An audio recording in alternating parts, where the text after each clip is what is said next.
செல்வத்தை கொடுக்கும் லக்ஷ்மி தேவிக்கு ஒரு சகோதரி இருக்கிறாள் என்று சொன்னால் நம்புவீர்களா? அவள் வரும்போது செல்வம் மட்டுமில்லை, அமைதியும் குறைந்துவிடும். ஆனால் அந்த இருவருக்கும் உள்ள உறவு பயங்கரமா இல்லை, ஆழமா. நாம் அறிந்த லக்ஷ்மி. லக்ஷ்மி இந்த பெயர் கேட்டவுடன் செல்வம், சந்தோஷம், வளம் என்று நமக்கு நினைவிற்கு வரும். அவள் வீட்டில் செல்வம் தருபவள், வாழ்க்கையில் அமைதி தருபவள். லக்ஷ்மி ஏன் சில வீடுகளில் தங்க மாட்டாள்? பழையவர்கள் சொல்வார்கள், லக்ஷ்மி வருவது சுலபம், ஆனால் தங்குவது கடினம். ஏன் தெரியுமா?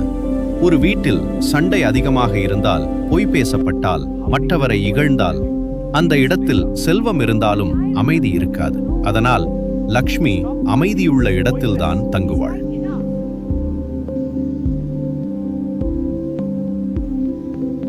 மறைந்த உண்மை. ஆனால் பழைய கதைகளில் லக்ஷ்மி தனியாக இல்லை. அவளுக்கு ஒரு எதிர் சக்தி இருப்பதாக சொல்லப்படுகிறது. அவள் அலக்ஷ்மி. சிலர் அவளை லக்ஷ்மியின் அக்கா என்று சொல்வார்கள்.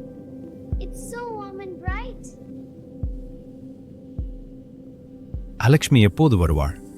அலக்ஷ்மி ஒரு காரணம் இல்லாமல் வரமாட்டாள். அவள் வருவது ஒரு சின்னம்.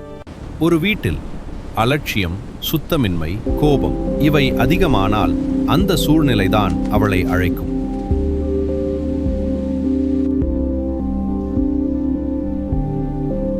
இரண்டு சக்திகளும் ஒன்றாக இருக்க முடியுமா? ஒரு சுவாரஸ்யமான விஷயம், லக்ஷ்மியும் அலக்ஷ்மியும் ஒரே இடத்தில் நீண்ட நேரம் தங்க மாட்டார்கள். ஒன்று இருந்தால் மற்றொன்று மெதுவாக விலகும். அதனால் வாழ்க்கையில் பேலன்ஸ் முக்கியம். இரு சக்திகள். லக்ஷ்மி என்ன தருவாள்? செல்வம், அமைதி. அலக்ஷ்மி என்ன தருவாள்? சண்டை, துன்பம். இரண்டும் வாழ்க்கையின் இரு பக்கங்கள்.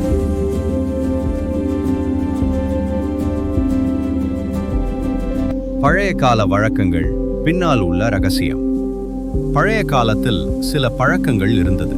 மாலை நேரம் தீபம் ஏற்றுவது, வீடு சுத்தமாக வைத்துக் கொள்வது. இவை ஆன்மீக விஷயம் மட்டுமில்லை, மன அமைதி தரும் பழக்கம். அதனால் நல்ல சூழ்நிலை உருவாகும்.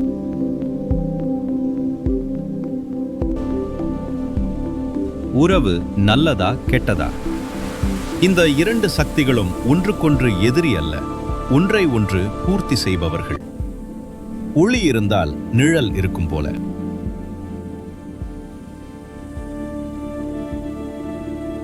மனிதன் உருவாக்கும் லக்ஷ்மி, அலக்ஷ்மி. இரண்டு சக்திகளும் வெளியிலிருந்து வரவில்லை, நாம் உருவாக்குகிறோம். நல்ல செயல்கள் லக்ஷ்மி, தவறான செயல்கள் அலக்ஷ்மி. அதனால் வாழ்க்கையை மாற்றுவது நம்ம கையில்தான்.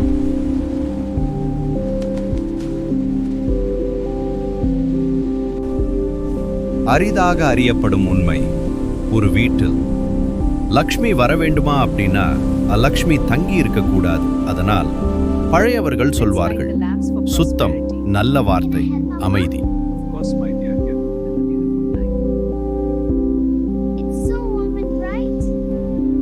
லக்ஷ்மி வந்தால் செல்வம் கிடைக்கும், அலக்ஷ்மி வந்தால் அனுபவம் கிடைக்கும்.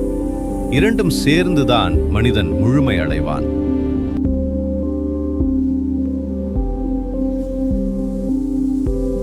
மனித வாழ்க்கையின் பிரதிபலிப்பு இந்த இரண்டு சக்திகள், வெளியில் இல்லை. நம்ம வாழ்க்கையின் பிரதிபலிப்பு. நல்லது என்பது லக்ஷ்மி, கஷ்டம் என்பது அலக்ஷ்மி.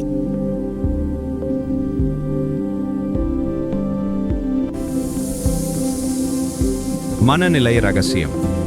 நாம் எப்படி வாழ்கிறோமோ அதே சக்தி நம்மை சுற்றி இருக்கும். நல்ல எண்ணங்கள் என்பது நல்ல சூழ்நிலை, கெட்ட எண்ணங்கள் என்பது பிரச்சனை.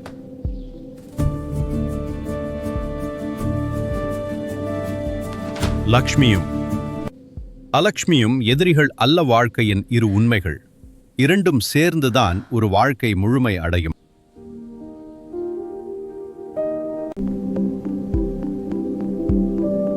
லக்ஷ்மி வந்தால் மகிழ்ச்சி, அலக்ஷ்மி வந்தால் பாடம்.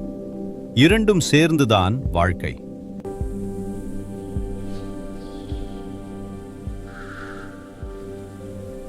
இன்னும் இப்படியான கதைகள் வேண்டும்னா சப்ஸ்கிரைப் பண்ணுங்கள்.